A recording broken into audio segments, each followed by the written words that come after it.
আসসালামু আলাইকুম বন্ধুরা, আপনাদের সতর্ক করার জন্যই আমি এই ছোট্ট ভিডিওটি আপনাদের সাথে শেয়ার করছি।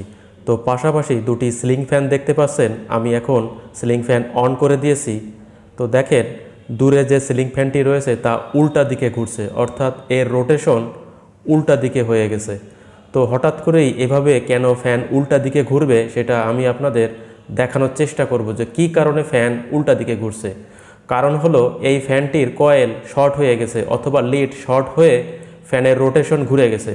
তো ফ্যান যখন কানেকশন করা হয় তখন স্টার্টিং কয়েল এবং রানিং কয়েলের সাথে সঠিকভাবে কানেকশন করলেই মূলত রোটেশন অ্যাকুরেট থাকে এবং ক্যাপাসিটার ওইভাবে সেটিং করতে হয়। তো সিলিং ফ্যানে যদি 2.5 মাইক্রোফ্যারাডের ক্যাপাসিটার সেটিং করা থাকে তাহলে ক্যাপাসিটার পরিবর্তন করার সময় 2.5 মাইক্রোফ্যারাড ক্যাপাসিটার পরিবর্তন করতে হবে। তো এখানে 3.5 মাইক্রোফ্যারাড ক্যাপাসিটার পরিবর্তন করা হয়েছিল। কেন? শুধুমাত্র একটু বেশি বাতাসের আশায় বা বেশি স্পিডের আশায় 3.5 মাইক্রোফ্যারাড ক্যাপাসিটার পরিবর্তন করা হয়েছিল। আজকাল ফ্যানের সাথে 2.5 মাইক্রোফ্যারাড ক্যাপাসিটার সেটিং করা থাকে।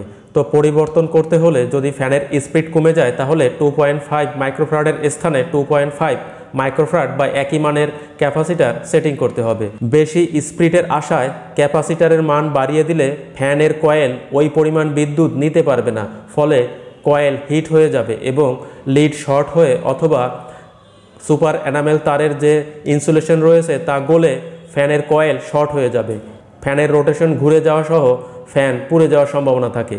আজ এখানেই বিদায় নিচ্ছি। সকলে ভালো থাকবেন। আসসালামু আলাইকুম।